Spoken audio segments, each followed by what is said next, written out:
हिमालय की बर्फीली चोटियों के आगोश में, जहां बादल धुएं की तरह छाए रहते थे और पहाड़ों की छाया में घाटियां हंसती थीं, बसा हुआ था एक छोटा सा गांव, शिवपुरी। इस गांव की पहचान थी यहां के लोगों की सादगी और उनकी आस्था। यहां रहने वाले शंकर गांव के सबसे नेक और दयालु इंसान माने जाते थे। शंकर भगवान शिव के परम भक्त थे। उनकी सुबह भगवान शिव के जलाभिषेक से ही शुरू होती थी। हर रोज वे पहाड़ों से झरने वाला स्वच्छ जल इकट्ठा करते और फिर मंदिर जाकर भगवान शिव के शिवलिंग पर चढ़ाते। गांव के लोग भी शंकर के प्रति श्रद्धा रखते थे। शंकर अक्सर गांव वालों की छोटी मोटी परेशानियों को दूर करने में मदद करते और गांव में शांति बनाए रखने में अहम भूमिका निभाते थे। एक दिन शिवपुरी में एक अजीब सी बीमारी फैल गई।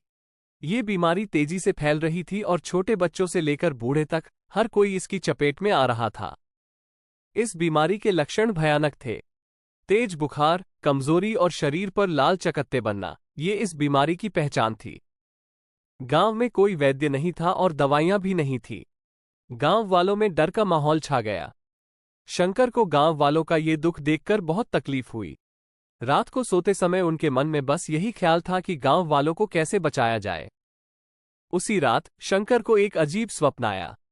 स्वप्न में उन्होंने देखा कि एक दिव्य स्त्री उनके सामने खड़ी है। स्त्री का पूरा शरीर सफेद वस्त्र से ढका हुआ था और उसके हाथों में एक चमकता हुआ कलश था।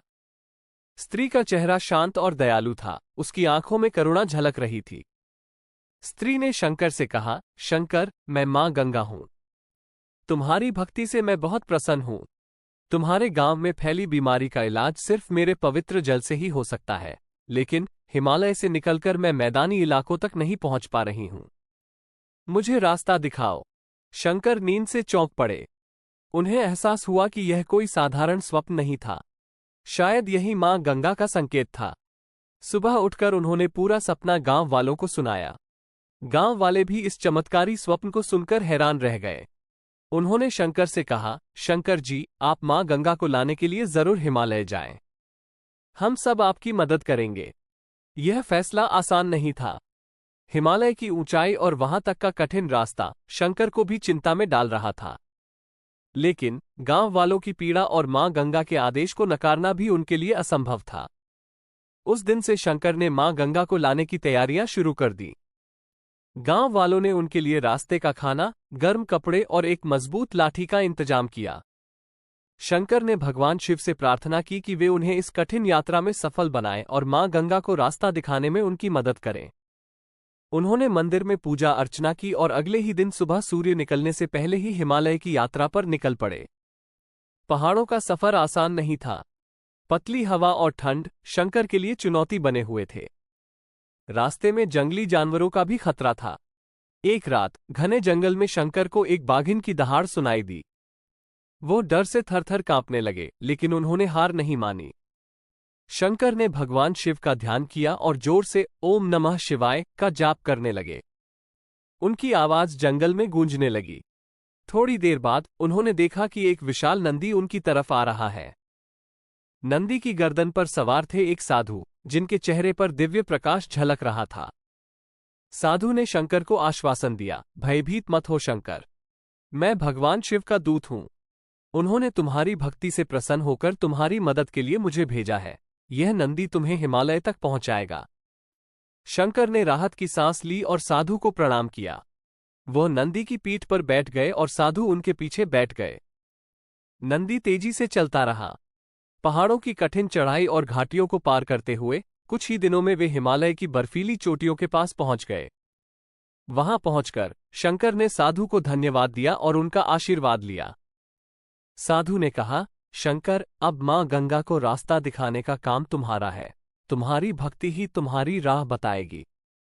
शंकर ने हिमालय की चोटियों पर चढ़ाई शुरू कर दी। बर्फीली हवा उनके चेहरे को काट रही थी, लेकिन उनका दृढ़ निश्चय अडिग था।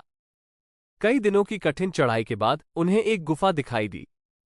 गुफा के अंदर से एक दिव्य प्रकाश निकल रहा था। शंकर समझ गए कि यही मां गंगा का वास है। उन्होंने गुफा के सामने खड़े होकर ओम जय मां गंगा का जाप करना शुरू कर दिया। उनका पूरा मन मां गंगा में लगा हुआ था। कुछ देर बाद गुफा से एक दिव्य ध्वनि आई, शंकर, मैं तुम्हारी भक्ति से प्रसन्न हूं। तुम्हारे गांव वालों का दुख दूर करने के लिए मैं तैयार हूं, लेकिन मैदानी इलाकों तक पहुंचने के लिए मुझे रास्ता दिखाओ। शंकर ने मां गंगा को बताया कि वो उन्हें रास्ता दिखाने के लिए ही हिमालय आया है। उन्होंने मां गंगा से विनती की कि वे नंदी पर सवार होकर शिवपुरी चले। मां गंगा ने शंकर की बात मानी। वह नंदी की पीठ पर बैठ गईं और शंकर उनके पीछे बैठ गए। नंदी तेजी से चलता हुआ शिवपुरी की ओर रवाना हो गया। रास्ते में कई नदियां और पहाड़ आए, लेकिन नंदी किसी भी रुकावट को पार कर लेता था। शंकर मां गंगा की कृपा से सुरक्षित यात्रा कर रहे थे। आखिरकार कई दिनों के बाद वे शिवपुरी के पास पहुंच गए। गांव वाले दूर से ही नंदी को देखकर खुशी से नाचने लगे। मां गंगा को शिवपुरी लाने में शंकर की सफलता ने उन्हें आशा से भर दिया था। शिवपुरी पहुंचकर मां गंगा नंदी से उतरी और गांव के पास एक विशाल चट्टान को स्पर्श किया। चट्टान फट गई और उसमें से स्वच्छ जल निकलने लगा। ये जल तेजी से बहने लगा और देखते ही देखते गांव के पास एक झरना बन गया। गांव वाले खुशी से चीख उठे। मां गंगा के पवित्र जल को देखकर उनके आंखों में आंसू आ गए। शंकर ने मां गंगा को प्रणाम किया और उन्हें गांव में आने का निवेदन किया। मां गंगा ने मुस्कुराते हुए कहा, शंकर, तुम्हारी भक्ति और गांव वालों की आस्था से मैं बहुत प्रभावित हूं।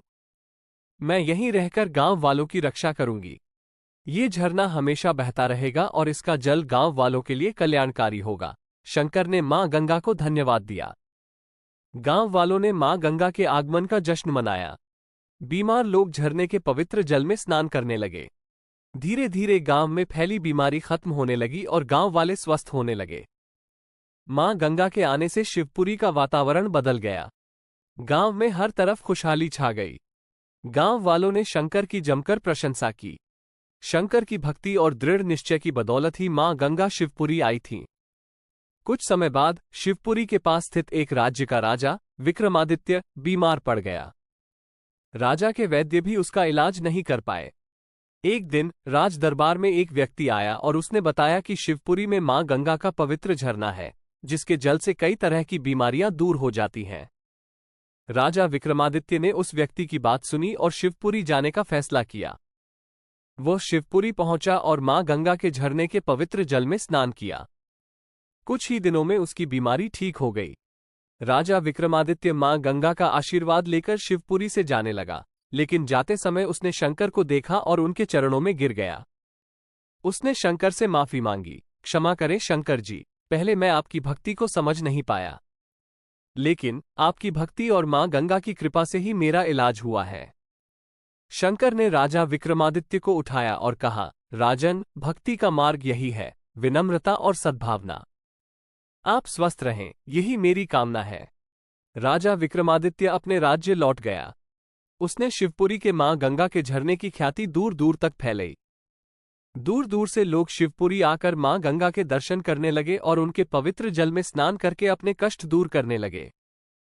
शिवपुरी में मां गंगा का झरना हमेशा बहता रहा और यह गांव के लोगों के लिए पवित्र जल का स्रोत बन गया।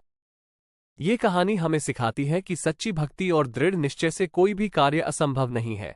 ईश्वर हमेशा अपने सच्चे भक्तों की रक्षा करते हैं और उनकी पुकार सुनते हैं। साथ ही ये कहानी हमें दया, करुणा और विनम्रता का महत्व भी बताती है।